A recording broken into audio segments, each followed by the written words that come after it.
Bharatiya Janata party के MLC Umesh Dwivedi ji इस वक्त हमारे साथ हैं। उमेश जी, कल आप लोगों ने एक बैठक करी और इस बैठक ने उत्तर प्रदेश में सियासी सरगर्मियां बढ़ाई हैं। बैठक के तमाम मायने अलग अलग तरीके से निकाले जा रहे हैं। हालांकि इस बैठक के पहले क्षत्रिय समाज ने भी पिछले विधानसभा सत्र में बैठक करी और इस सत्र में आप लोगों ने उससे बड़ी संख्या इकट्ठा करी। ये जो शक्ति प्रदर्शन है संख्या का, ये क्या कहता है? नहीं, हम लोगों ने तो प्रयास किया था कि जितने भी हमारे ब्राह्मण विधायक हैं सबके साथ बैठें। अगर किसी के यहाँ सुख दुख है तो उसके बारे में भी चर्चा करें, कहाँ उनका क्या कार्य चल रहा है, उनके अपने अनुभव हम लोग शेयर करें, इस पे चर्चा थी। और निश्चित तौर पर इस तरह की बैठकें होती रहनी चाहिए, इसमें कोई बुराई की बात नहीं है।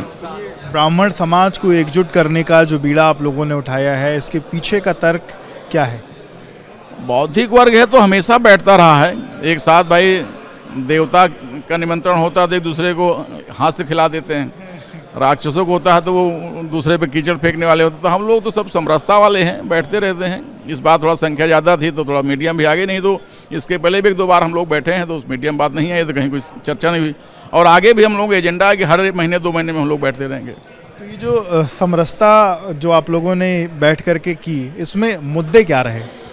नहीं, मुद्दे थे कि जो समाज है, समाज में जो तमाम जातीय द्वेष फैल रहा है उसको कैसे कंट्रोल रखा जाए। ब्राह्मण हमेशा बौद्धिक वर्ग रहा है, दिशा देता रहा है और सबका सम्मान करता रहा है, अगुवाई करता रहा है समाज की। तो उस नाते हमारी जिम्मेदारी है कि आज भी समाज में अगर कहीं कोई समस्या आ रही है तो उसके लिए हम आगे आएँ। तो समस्याएं आ रही हैं, ये बात भी वहाँ पर चर्चा हुई। विधायकों के पास भी समस्याएं आ रही हैं या उन समस्याओं का सही तौर पर निस्तारण नहीं हो पा रहा है?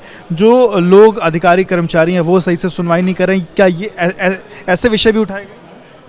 नहीं, अधिकारियों कर्मचारियों से कोई मतलब नहीं है। और दिक्कतें जो विधायक है तो उनको क्या दिक्कतें हैं कि जो नीचे समाज है, सर्व समाज है, उसको जहाँ जो कठिनाई आ रही है उसके लिए हम लोग प्रयास कर रहे हैं कि सबके साथ खड़े हों। ये क्योंकि चुनावी साल है, मतलब जब तो दिसंबर खत्म हो गया, 26 के बाद 27 में चुनाव है, तो सरगर्मियां आप लोगों ने बैठ करके बढ़ा दी हैं। और एक वीडियो का चंक भी वायरल है जिसमें 4-5 सेकंड का है, उसमें कहा जा रहा है 12% हमारी भागीदारी है, पर किस तरीके से क्या चीज़ें हो रही हैं। तो ये भागीदारी की जो चर्चा वहाँ पर हुई वो हम कैसे 2026 और 27 तक देख रहे हैं? जब काफ़ी संख्या होती है तो उसमें कुछ टुकड़े टुकड़े में लोग बातचीत कर लगे, तो हो सकता है कोई भागीदारी की बात किया हो, लेकिन सामूहिक चर्चा कोई भागीदारी की नहीं थी।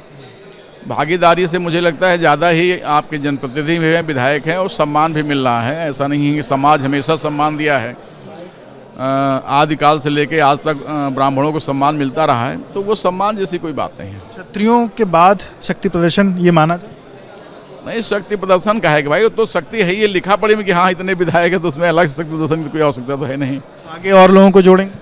हाँ, प्रयास ये है कि हम लोग जब बैठे तो सारे विधायकों के साथ बैठे तो ठीक रहेगा।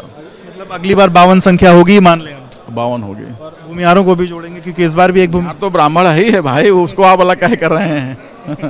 एक और विषय आपने विधान परिषद में उठाया, वो क्या मामला है? जो वो हाँ IAS संतोष वर्मा जो मध्य प्रदेश का है, वो उसका एक पागलपन का एक वीडियो आया था। एक अधिकारी होने के नाते उसको इस तरह से हमारी बहन बेटियों पे कि ब्राह्मण बेटियां आएँ और शारीरिक संबंध बनाएं, बहुत ही घिनौना उसका जो वक्तव्य था, उसके बर्खास्त करने की हमने वहाँ कहा कि यहाँ से एक निंदा प्रस्ताव जाना चाहिए। और साथ साथ एक विधान परिषद एक प्रस्ताव जाना चाहिए कि ऐसे अधिकारी को तत्काल बर्खास्त करके इनको FIR करा के इनको जेल के अंदर डाला जाए, सलाखों के पीछे डाला जाए। एक और प्रकरण है, कल कुलदीप सेंगर को जो है उनको जमानत मिली है। इसके बाद जो पीड़िता थी उसने दिल्ली में धरना प्रदर्शन किया, हालांकि बाद में दिल्ली पुलिस ने उसको हटाया। इस पूरे प्रकरण पर कैसे देखते हैं? और जमानत के बाद पीड़िता कहना है कि अगर वो बाहर निकलेंगे तो उनको कहीं ना कहीं जो पीड़िता है वो एक तरीके से ये कहा जाए कि उसको देखिए, उसमें जो मुझे जानकारी है कि कानून जो संविधान है वो अपना काम कर रहा है। संविधान के अनुसार कोई हमने आपने किसी सरकार ने जमानत दी नहीं है, न्यायालय ने दिया है, तो हमें न्यायालय का सम्मान करना चाहिए। न्यायालय का उनको अगर लगता है तो उसके आगे जाएं, लेकिन अगर न्यायालय से कोई आदेश आया तो उसका सम्मान करना चाहिए। पीड़िता को डर और भय लग रहा है? नहीं, डर हमारी सरकार में, आदरणीय योगी जी की सरकार में कोई डर और भय की आवश्यकता नहीं है। बहुत शुक्रिया बात करने के लिए। तो आप उमेश द्विवेदी जी को सुन रहे थे जिन्होंने VP न्यूज़ से बातचीत की। कैमरामैन प्रेम सिंह के साथ विवेक राय, VP न्यूज़ लखनऊ।